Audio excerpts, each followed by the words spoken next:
Praise the Lord. पुन्हा एकदा सर्वांना नवीन वर्षाच्या हार्दिक शुभेच्छा. हे वर्ष तुम्हा सर्वांना वाढीचं, उन्नतीचं, भरभराटीचं आणि आशीर्वादीचं ही ईश्वरचरणी प्रार्थना करते. आज पुन्हा एकदा या वर्षाच्या पहिल्या दिवशी काही वचनांकडे आपण लक्ष देऊया प्रियानो. इर्मया याचा 29वा अध्याय आणि 11वं वचन आपण पाहूयात. परमेश्वर म्हणतो, तुम्हाविषयी माझ्या मनात जे संकल्प आहेत ते मी जाणतो. ते संकल्प हिताचे आहेत, अनिष्टाचे नाहीत. ते तुम्हाला तुमच्या भावी सुस्थितीची आशा देणारे आहेत. Praise the Lord.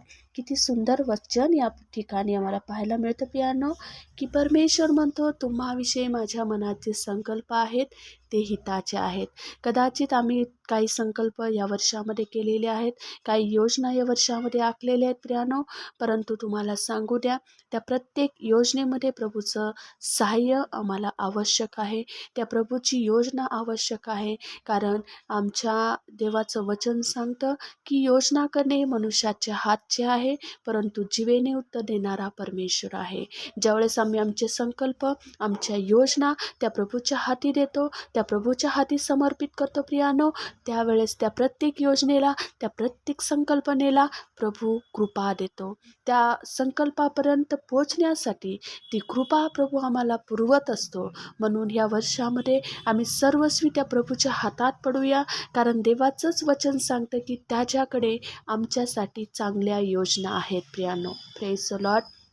कदाचित मागील वर्षामध्ये आम्ही काही योजना केल्या होत्या, आम्ही काही संकल्प केले होते, परंतु परमेश्वराने आम्हाला त्या प्रत्येक संकल्पामध्ये कृपा दिली असेल आणि अजूनही काही संकल्प आमच्या जीवनामध्ये आम्ही आज आखलेले आहेत. त्या प्रत्येक योजनेला प्रियानो आपण त्या प्रभूच्या हाती देऊया. कारण त्या प्रभूला आमची काळजी आहे. त्या प्रभूकडे आमच्यासाठी चांगली योजना आहे. तो आम्हाला कधी सोडत नाही आणि तो कधी टाकत नाही. आणि पुन्हा एकदा तो प्रभू आमच्या बरोबर आहे प्रियानो. त्या प्रभूला आमची काळजी आहे. आम्हाला घाबरण्याची गरज नाही. त्या प्रत्येक योजनेमध्ये, त्या प्रत्येक संकल्पामध्ये ज्यावेळेस प्रभूचा हात असतो प्रियानो, तो प्रभू आम्हाला त्या प्रत्येक योजनेमध्ये सक्सेस करण्यासाठी, त्या प्रत्येक योजनेमध्ये आम्हाला पुढे घेऊन जाण्यासाठी तो समर्थ आहे. आम्हाला फक्त एक गोष्ट करायची गरज आहे प्रियानो, या नवीन वर्षामध्ये विश्वासामध्ये चालायचं आहे. आमचं प्रत्येक पाऊल हे विश्वासाचं असू द्या. आमचं प्रत्येक पाऊल हे त्या प्रभूच्या वचनावर बांधलेलं असू द्या. आणि ज्या वेळेस आम्ही या गोष्टी आमच्या जीवनामध्ये करणार आहोत प्रियानो, ते प्रत्येक संकल्प, त्या प्रत्येक योजना आमच्या जीवनामध्ये प्रभू फुलफिल करेल. त्या प्रत्येक योजनेला प्रभू आम्हाला कृपा देईल. म्हणून आज या नवीन वर्षामध्ये आम्ही सर्वस्वी त्या प्रभूच्या हातात पडूया आणि त्या प्रभूला म्हणूया की प्रभू, मी तुझ्या हाती पडत आहे. कारण तुझ्याशिवाय आम्ही अशक्त आहोत प्रियानो. त्या प्रभूशिवाय आम्ही अशक्त आहोत. ज्यावेळेस प्रभूची कृपा येते तेव्हा अशक्य गोष्टी शक्य होतात प्रियानो. कुठलीच बंधनं, कुठले समस्या आमच्या जीवनात असणार नाही ज्यावेळेस आम्ही प्रभूच्या हाती पडू.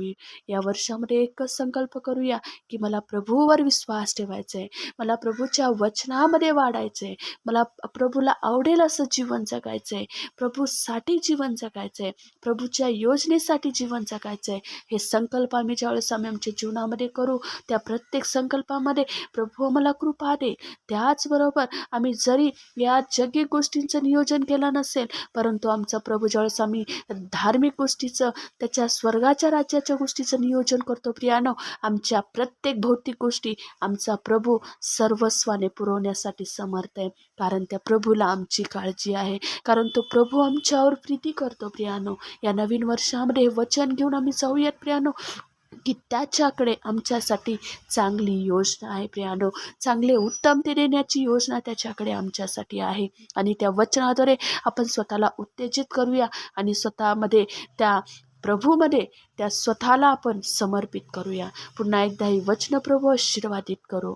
आपण प्रार्थना करूया. स्वर्गीय पित्या, तुला धन्यवाद देतो, तुझी स्तुती करतो, तुझ्या अभिवचनाबद्दल तुझा आभार मानतो. ओ प्रभू, तुझ्या योजनेबद्दल आम्ही तुझा आभार मानतो. तुझ्याकडे आमच्यासाठी चांगले संकल्प आहे म्हणून तुला धन्यवाद देतो. पवित्र देवबापा, या नवीन वर्षामध्ये आम्हाला तुझ्या प्रार्थनेत, वचनास, तुझ्या सहभागितेत वाढण्यासाठी, तुझ्यामध्ये राहण्यासाठी तुझी कृपा दे. या नवीन वर्षामध्ये तुझ्या राज्याच्या गोष्टी मिळवण्यासाठी आम्ही खटपट करावी, कारण आम्हाला एक माहिती आहे प्रभू, ज्यावेळेस आम्ही या गोष्टीकडे पाहतो तेव्हा भौतिक गोष्टी आपोआप आमच्या मागे येतात प्रभू. हो माझ्या रे बापा, तू आम्हाला कृपा दे. या नवीन वर्षाच्या प्रत्येक क्षणामध्ये, प्रत्येक मिनिटामध्ये आम्ही तुला आमंत्रित करतो. तू या आणि तू आम्हा प्रत्येकाचा ताबा घे. तुला धन्यवाद देतो प्रभू, तुझी स्तुती करत येशूच्या नावात ही प्रार्थना आणि विनंती करतो म्हणून तू आहे. आमेन. धन्यवाद.